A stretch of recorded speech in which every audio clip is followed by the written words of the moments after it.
After 7 years, I have proven it is impossible to cycle a effectively 2,000-pound object. I give up. I do not give up trying to do what is possible. Cycle a 200-pound payload through space. Cycling is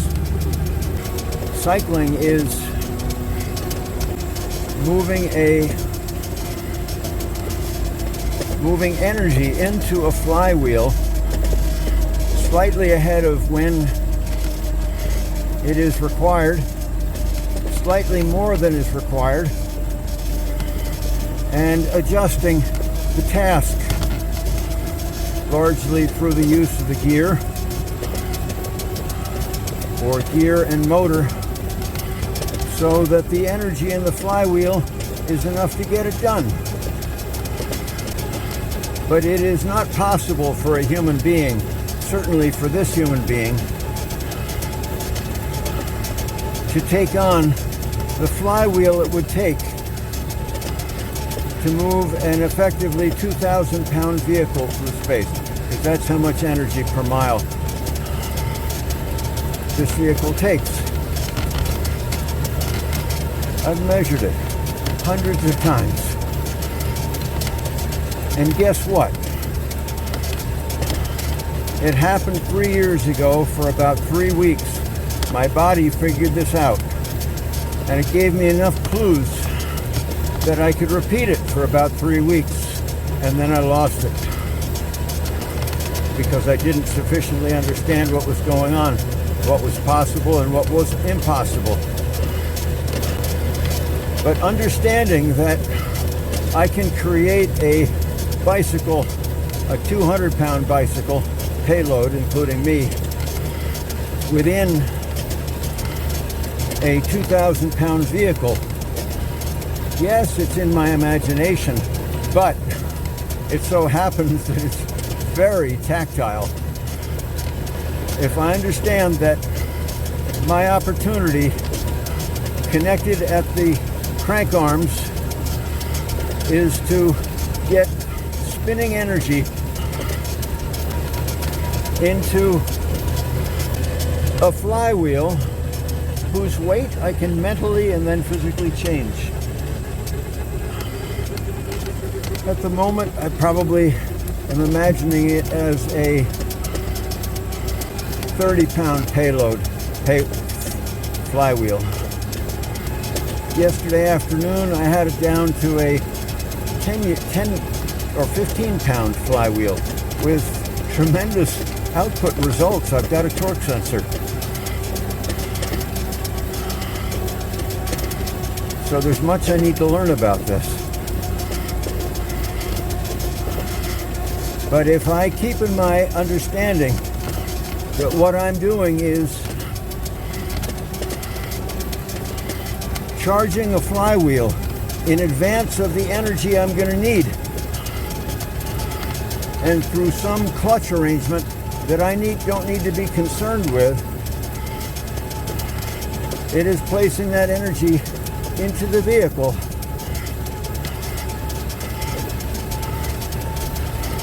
I'm in a cycling relationship for the second time in 7 years. And it is mentally satisfying the way cycling is, instead of just impossibly discouraging and frustrating the way trying to cycle a 2,000-pound vehicle is. The mysteries of technique that this solves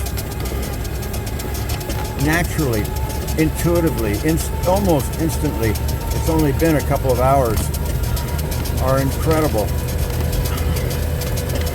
Because with this mindset, I'm charging a freewheel, that the energy has to be there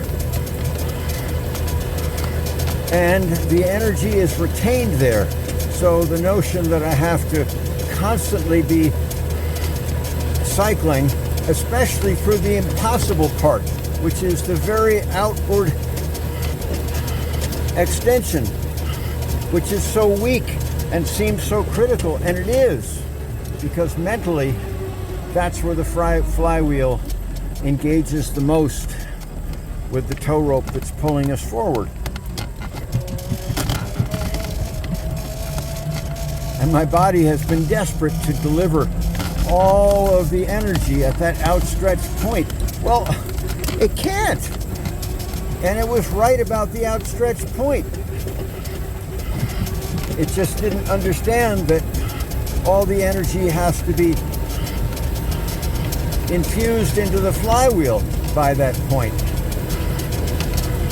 Oh, and boy, probably all of the hundreds of revelations that we've had these 7 years have been little pieces of this. I know many of them have.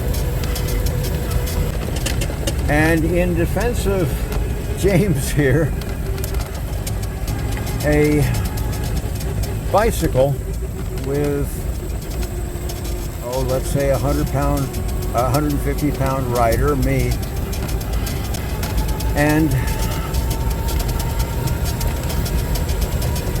let's say a 50 pound trailer, me, teaches one this, whether it brings it to conscious competence or not.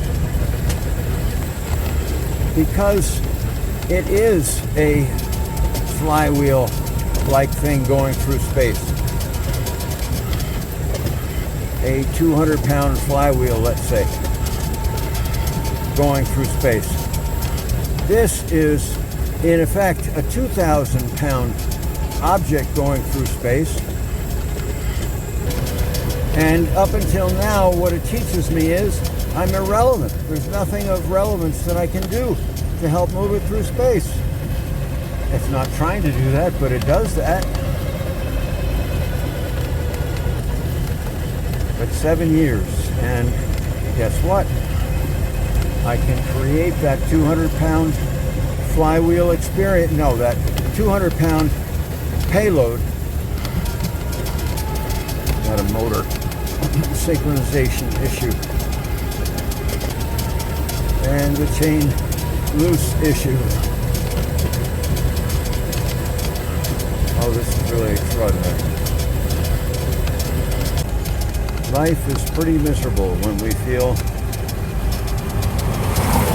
irrelevant, when all we can do is flail, because nothing seems to make any sense, nothing is meaningful. And the most difficult challenge, the most impossible challenge,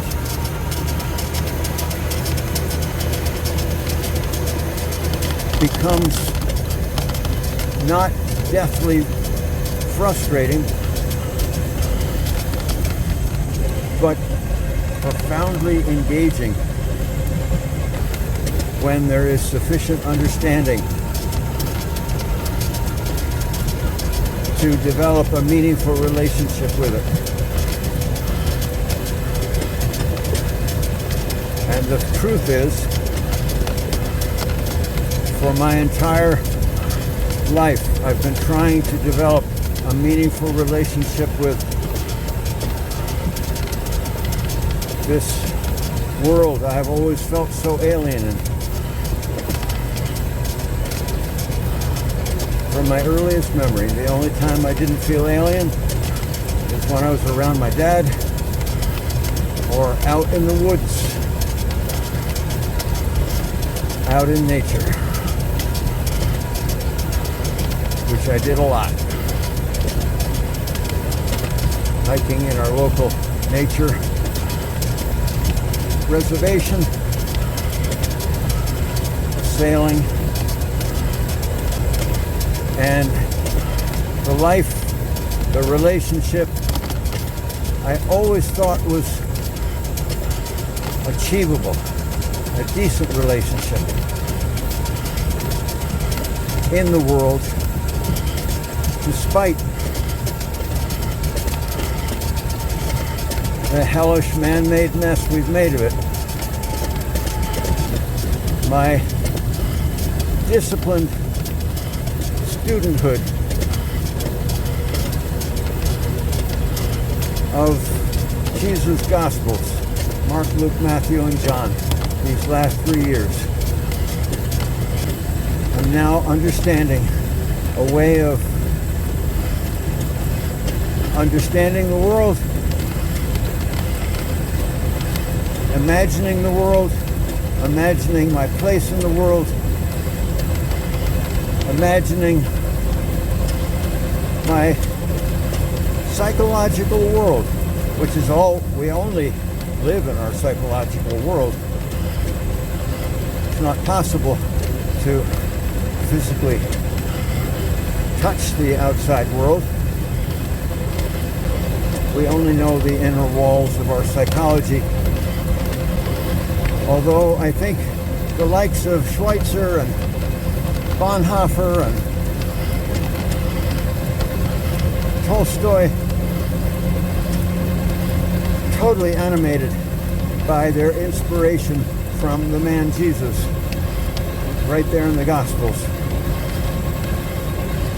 They never got this far, and I wouldn't have gotten this far probably without their shoulders to stand on, but I have. Jesus created, as any great artist does, a picture of the world that is a bridge, a brilliant bridge, a brilliant connection between the external reality and the truth of our internal selves. It's a model. Math is a model, for God's sake. Literature is a model, for God's sake. A story is a model, for God's sake. A Picasso, or Monet, more to my liking, is a model, for God's sake. Let's get over this religious is a different thing nonsense. No, they're artistic creations to try and make us more adaptive in the world, better to get what we need. And for the most impressive souls that have ever been on earth, despite not grasping what he was, a teacher, an example, a model, some of the greatest souls, maybe the greatest souls that have ever been, have been inspired by him. 3 years of intensive discipleship of his words, instructions, example in the Gospels is connecting me with a way of being, a way of living, reconnecting, reacquainting me with a way of being that I intuitively was and knew before culture stripped me away from it within myself. The kingdom of heaven is within you. Your Father is within you. It's your humanity. And Jesus made of himself a model, an example, provided instructions to try and reunite us with that Father within us, our humanity, our soul, our Holy Spirit. And as it's teaching me now, it may be a 70 or 80 pound flywheel that I want to understand it being, but that miraculously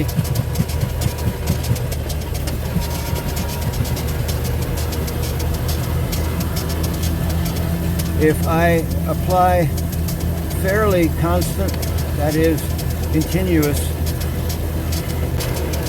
fairly continuous energy to the crank arms, which I experience roughly at my ankles, of only about 10 pounds or so, My torque sensor tells me 91 watts, human watts per hour.